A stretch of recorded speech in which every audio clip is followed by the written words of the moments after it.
Ocean Affairs Council Minister Kuan Bi-ling visited the island to observe the exercises, the first such ministerial visit in several years. The optics of a cabinet-level official stepping onto Taiping reinforced the idea that these are not just training drills, but part of a broader strategy to demonstrate administrative control and humanitarian geopolitically charged stretches of ocean on the planet.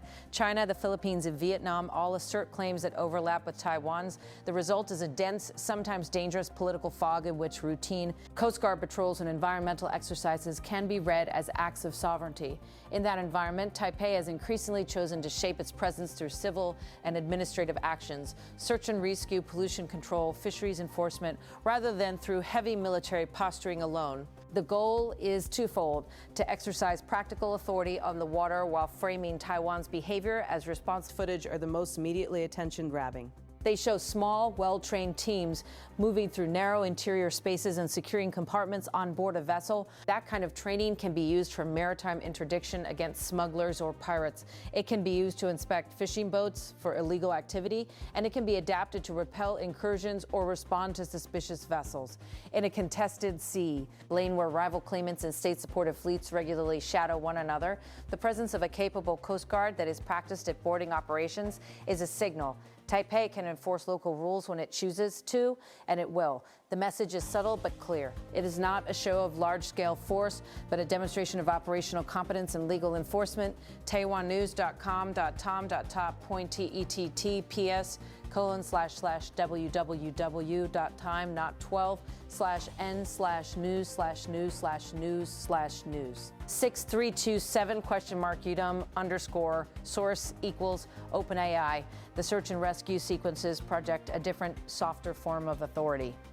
Images of crews hauling people from the water, stabilizing casualties, and coordinating medical evacuation underlined the civilian governance piece of maritime presence in contested maritime spaces. The narrative of competence matters. A government that can deliver humanitarian assistance and maintain safety at sea strengthens claims to be a legitimate maritime administrator.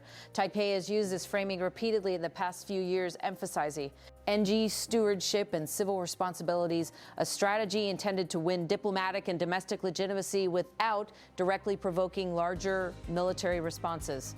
oah.gov.teg/www.oah.gov.thes?data equals 20250509. 003 and ID equals 39 and mcustomize equals news_view.jsp and parent path equals 0 and table name equals news and utum_source equals OpenA. Perhaps the most politically useful portion of the footage is the environmental response drill. The long sequence of aerial shots shows boats and teams corralling a simulated oil slick, deploying containment booms, and bringing skimming equipment to bear against a mock spill. It is a highly technical set of tasks, but the optics are powerful. They portray Taiwan as the authority on scene, the coordinated responder capable of containing damage to critical sea lanes and protecting marine life. That matters not just for public perception, but for the legal argument. A functioning administration that handles pollution, rescues, and routine regulation bolsters claims of effective content. Role in diplomatic competition, those are the kind of everyday acts that accumulate into a more persuasive posture over time. Taiwan.news.com.tttps/www.taiwannews.com.12/n/news/news/news/news. 6327?UDUM_source equals OpenAI Tai. Taipei's decision to emphasize these capabilities rather than showcase heavy weaponry is telling.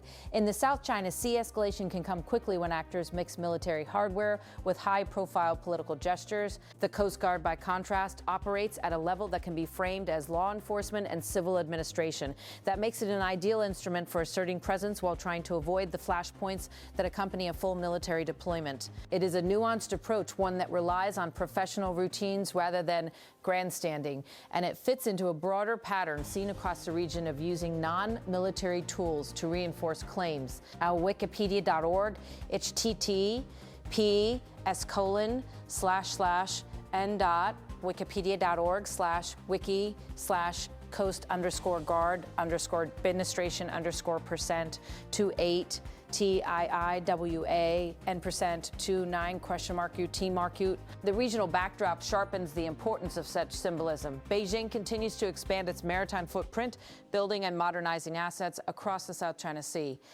Manila has been deepening security ties with external partners, including the United States, while Vietnam remains active in defending its own positions. In that competitive environment, Taiwan's steady day-to-day assertion of administrative responsibility on Taiping becomes part of a wider narrative. This is a place where people run a functioning outpost, supply flights, land and Coast Guard cutters and personnel operate year after year. That continuity of presence can be as persuasive as physical fortifications when it comes to claims of sovereignty. While welcome https://n.wikipedia.org/wiki/Taiping_UT_Mars_source=open. There are practical realities to consider as well. Remote outposts like Taiping must be prepared for many contingencies simultaneously. A suspicious vessel encounter can morph into a rescue operation, a mechanical failure can require medical evacuation, and a shipping accident can spill fuel across a sensitive marine habitat. Training that layers interdiction skills, medical response, and pollution control onto a single operating tempo reflects that complexity. It's not theatrical, it's pragmatic. These are the skills that allow an island outpost to function as anything more than a symbolic flag planted in sand. TaiwanNews.com, https://www.taiwannews.com/en/news/news/news/news/news/news/news/news/news/news/news/news. Footage of professional crews working together, securing a deck, treating an injured person, coordinating a cleanup, project's competence and restraint in equal measure. It communicates that the island is not simply a military outpost, it is a functioning node in Taiwan's maritime architecture. That matters for domestic audiences as much as for foreign ones. Visibility of capability at sea reassures PO.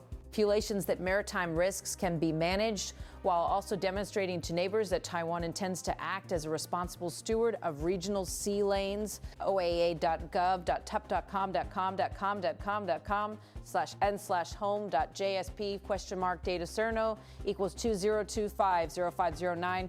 0003 and ID equals 39 and customize equals news_view.jsp and parent path equals 0 and tab main equals news and utum_source equals OpenEye. So what is the broader takeaway from these carefully staged drills and their public release? There are several layers. On the surface, there is the simple demonstration of operational readiness, well-trained personnel, interoperable equipment, and tested procedures. Beneath that is a deliberate political signal that Taiwan maintains an enduring presence on Taiping Island, and that presence is not merely symbolic but functional. And underneath both of those is a strategic posture that seeks to strengthen claims through routine governance, rescue, pollution response, civil administration, and law enforcement. Those are the tools of a pragmatic maritime policy designed to protect IRIS while avoiding unnecessary escalations. And Wikipedia.org, https://n.wikipedia.org/wiki/Taiping_island?UT_source equals open. Analysts watching the South China Sea. These kinds of images matter because they are readable by many audiences. Military planners seek capability, diplomats seek governance, domestic public seek reassurance, and competitors see the contours of a posture that is resilient and persistent. A Coast Guard that can board a vessel, evacuate the wounded, and clean an oil spill is harder to delegitimize than a flag left to flutter alone. In contested spaces, governance built on competence can be its own kind of deterrent. oaa/https://www.oahtp?data cerno equals 202509. 0003 and ID equals 3, 9 and M customize equals news_view.jsp and parent path equals 0 and tabulating equals news and utum_source equals OpenAI. Finally, the release of this footage is a reminder that control in maritime disputes is not measured only by the biggest guns or the largest fortifications. It is measured by who can maintain supplies, who can operate in adverse conditions, who can remain remain administratively present and who can manage the ordinary emergencies that will inevitably arise at sea. In that sense, the quiet, methodical drills on Taiping Island are more than training. They're a long game of presence and normalcy, played against the clock and the tides. The reels of boarding parties, rescue teams, and pollution crews are less about theater than about the hard work of demonstrating that an administration can and will do the mundane tasks that underpin claims to authority on the world's busiest maritime crossroads. Wikipedia.org. Wikipedia https://n.wikipedia.org/wiki/Taipei_island?O2 As seas grow more crowded and rivalries more complex, expect to see more of this kind of signaling. Small, complex, expect to see more of this kind of professional acts framed as public service, designed to build legitimacy through capability. For Taiwan, that means steady rotations, continued investment in logistics and training, and public releases highlight competence rather than confrontation. For the region, it is a reminder that power in the maritime domain is exercised not only through missiles and platforms, but through the rhythms of everyday administration, the landings, the patrols, the drills, and the cleanups that keep sea lanes open and communities safe.